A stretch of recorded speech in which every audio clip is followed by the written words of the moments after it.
Chapter 2. Noemi closed the bedroom door quietly behind her, pressing her back against the wood as if to keep something from following her out. The air was colder here, stagnant and heavy, like it had been sitting still for too long. The wallpaper seemed to peel a little more in her peripheral vision, like the house itself was rotting away. Her fingers trembled as she fumbled for her phone. Her breath came uneven, shallow. She knew she should be stronger than this after all. She'd seen worse. But those girls... God, those girls. The image of their skeletal bodies tangled on the bathroom floor stayed seared in her mind. She could still feel the stale air clinging to her skin, the stench of sweat and sickness sitting heavy in her lungs. It dragged her back to another house, another life, a house of horrors she'd barely survived. Like the two girls upstairs, Noemi once had a sister too. She remembered the night she escaped her prison disguised as a home. She'd woken up to a scream, muffled, barely audible, but sharp enough to tear her from her dreams. The place her mind went when reality became too unbearable. The place where her sister was always smiling. Then she heard it again, a muffled cry for help, anguished and broken. Noemi had turned in her bed, and there on the other side of the room a shadow loomed over her sister's small frame.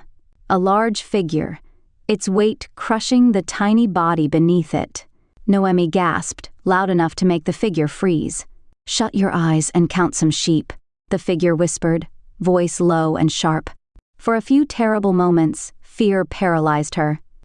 She couldn't move, couldn't scream. All she could do was shake. Her sister's hand, small and pale, reached out from beneath the shadow.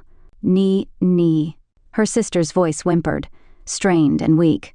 "Close your fucking eyes," the figure snapped, louder this time. But something rose inside Noemi, something molten and furious, something that refused to be silenced. No, get off my sister," she had screamed, scrambling from her bed. Her hand found the scissors on her dresser, and without thinking, she lunged. Noemi shoved the memory back down, locking it away in the dark corners of her mind. But it refused to go quietly. Pieces of it clung to her, raw and jagged. She remembered the weight of the air that night, thick and suffocating, the faint sobs that seemed to seep into the walls, the cold linoleum under her feet when she bolted. Across the room, scissors trembling in her grip. She remembered her sister's voice, weak, pitiful as she reached out with her tiny hand.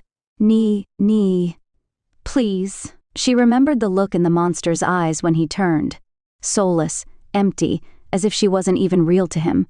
And the sound, that terrible sound when the blade sank in. Not a scream, not a shout, just a sick, breathy grunt followed by her sister's faint, gurgled whimper. Her sister had stopped moving after that, stopped speaking. And the next morning, when the police arrived, it was too late. The man had vanished. Her sister was gone. And Noemi had survived alone. The memory nearly drove her to tears.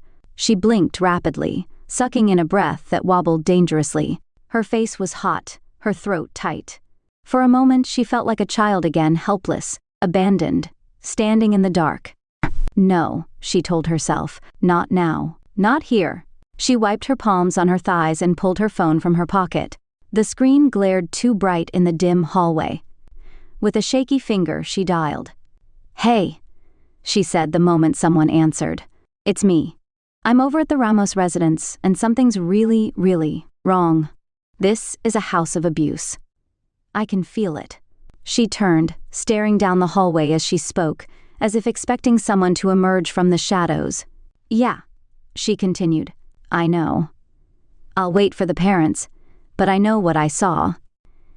Noemi listens, then responds, "I will. I gotta go. Bye." Noemi ended the call and leaned back against the wall. Her breath left her in a shaky exhale. She squeezed her eyes shut for a moment. Just one moment to reset, to brace herself for what came next. If you've made it this far, don't look away now. The final chapter is coming. Chapter 3, The Truth Behind the Door, is almost here.